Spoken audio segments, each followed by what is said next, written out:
বাংলা বদনাম সেদিনই হয়ে গেছে যেদিন আপনি ক্ষমতায় এসছেন, টাটাকে তাড়িয়েছিলেন, সেদিনই বাংলা বদনাম হয়ে গেছে। আজকে আর নতুন বদনাম করার কিছু নেই। কোন কোন বয়স্ক মানুষ ঠিক ওনাকে কমপ্লেন করেছে এটা একটু মানুষের সামনে বললে ভালো হতো। উনি কি নিজের কথা বলছেন? আমি সেটা বুঝতে পারিনি। যে আন্দোলনে কি ওনার নিজের ঘুম ছুটে গেছে, এটা আমার সন্দেহ লাগছে। উনি যখনই সমস্যায় পড়েন তখনই কেন্দ্রের চক্রান্ত দেখতে পান, তখনই এটা ওটা সেটা দেখতে পান। আসলে ভয় পেয়েছে মুখ্যমন্ত্রী, মানুষের স্বতঃস্ফূর্ত আন্দোলনে ভয় পেয়েছে। এই আন্দোলনটাকে মানুষ উৎসব মনে করছে। পুজো আছে, পুজো প্রত্যেক বছর আসবে যাবে, কিন্তু আমার এই বোনটার বিচার আগে চাই, তারপরে অন্য কিছুতে আমরা ইনভলভ হব।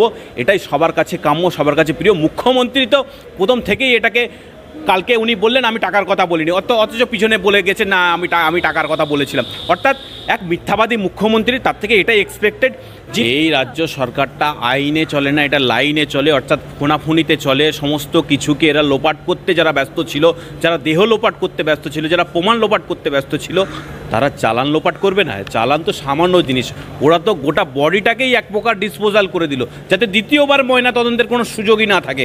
এই ধরনের মৃত্যু, এই ধরনের অপরাধের ক্ষেত্রে এই ধরনের মৃতদেহকে সংরক্ষিত করার নিয়ম, সেই জায়গায় পরিবারকে পর্যন্ত যারা দেখতে দিচ্ছে না, যারা আত্মীয় স্বজনকে কাছে ঘেঁচতে দিচ্ছে না, যেখানে পুলিশ বান্ডিল নিয়ে দাঁড়িয়ে আছে, সেখানে আবার এরা চালান এরা হারিয়ে গেছে কোনো জায়গায়। এইটাই বলবে, এরপরে আর কি বলবে?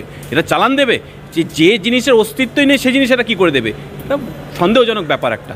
যে ধরনের সেখানে সেদিন নারকীয় ঘটনা ঘটেছিল, এই আমার যে বোনটি, তার মানে লোয়ার আন্ডার গার্মেন্ট থেকে নিচের প্যান্ট থেকে শুরু করে অন্যান্য অংশ যেগুলো যা তার ছিল, বা মাথার চুল থেকে ছিল, আলটিমেটলি এরা লোপাটে ব্যস্ত। এরা কোনো মতে এগুলো হ্যান্ড ওভার করে ভালোভাবে তদন্ত হোক, অরিজিনাল দোষীরা ধরা পড়ুক, এরা চায়নি, আজও চায় না। তাহলে আজও পশ্চিমবঙ্গের রাজ্যে দাঁড়িয়ে বলছে আমরা বিচার চাই, আমরা উই ওয়ান্ট জাস্টিস।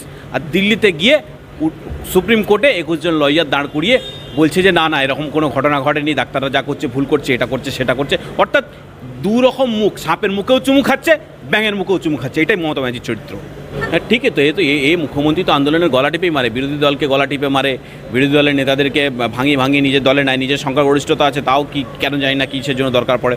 অর্থাৎ তিনি বিরোধিতা সহ্যই করতে পারেন না। আসলে উনি জানেন যে কোন জায়গায় বিরোধিতা হলে আমার ক্ষমতাটা চলে যেতে পারে। যেমন ধরুন ছাত্র নেতা বা ছাত্র উইং যেটা ছিল, ওরা নিজের দলের বলুন, বিরোধী দল তো ছেড়েই দিন, কোনো জায়গায় সেরকমভাবে নেই।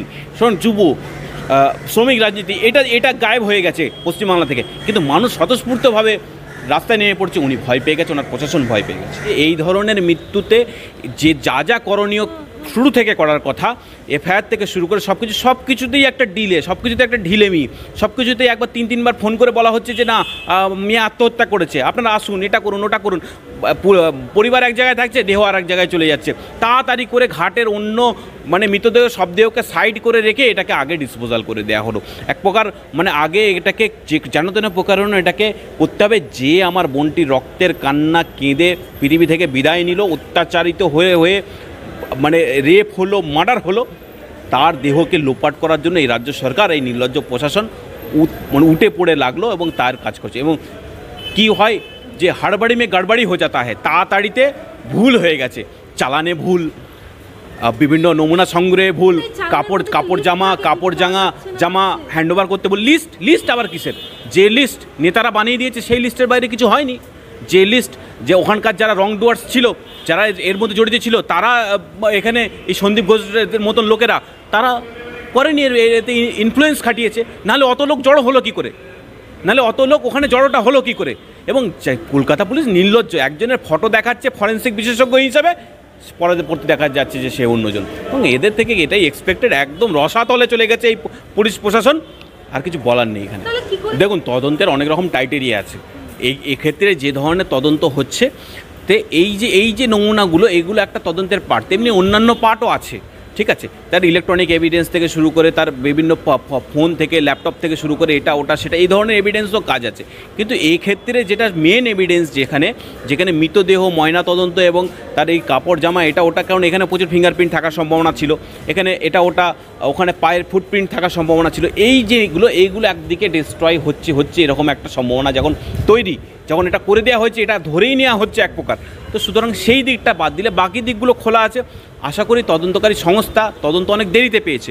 এই রাজ্য পুলিশ তো প্রথমে থেকেই ব্যস্ত ছিল কিভাবে সমস্ত কিছু ডিস্ট্রয় করা যায়, কিভাবে তদন্তকে লোপাট করা যায়, তদন্তকে সাইড করে দেওয়া যায়, একটা ঠান্ডা ঘরে পৌঁছে দেওয়া যায়।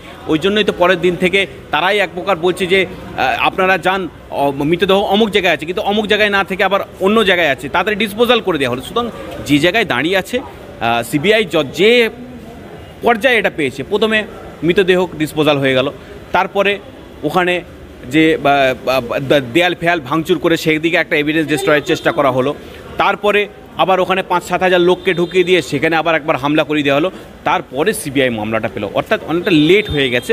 তো সিবিআইয়ের মতন করবে নিশ্চয়ই, তার সেই ধরনের বিশেষজ্ঞ আছে, সেই ধরনের মেশিনারি আছে, না হলে তদন্ত এগোবে কী করে। সুতরাং আশা করি তারা সেই দিকে এগোবে। ও প্রমাণনা নিজের কাছেই আছে, উনি মিথ্যা কথা বলতে অভ্যস্ত। উনি তো রাকেশ রোশনকে চাঁদে পাঠিয়ে দিয়েছিলেন। উনি দেখুন না একটু রেকর্ডটা খুলে, কে চাঁদে গেছিলো আর কে আছে, এখানেও ওনার রেকর্ড ওনার কাছেই আছে। উনি এই ধরনের পাবলিককে মানে একটু ঘুরপথে পরিচালনা করার চেষ্টা করছে, যেহেতু ভাবছে দুর্গাপুজো আছে, মানুষ সব ভুলে যাবে, কিন্তু আলটিমেটলি সেটা হবে না। মানুষ শোকার্থ, মানুষ বিচার চায়, মানুষ জাস্টিস চায়। এই যে কথাটা তিনি বলছেন, কোথাও গিয়ে কি তিনি নিজের পরিবারকে চ্যালেঞ্জ করছেন, নাকি মিথ্যাবাদী সাজানোর চেষ্টা করছেন? হ্যাঁ, এক প্রকার তো মিথ্যাবাদী সাজানোর চেষ্টা হচ্ছে, তাছাড়া আবার কি। যে কথা বলে এসছে সে কথাই যদি টিকে না থাকে, তা মিথ্যাবাদী সাজানোর চেষ্টা করছে, এটাই তো ধরে নেওয়া যেতে পারে। আবার এর বাইরে আর তো অন্য কোনো দিকই নেই।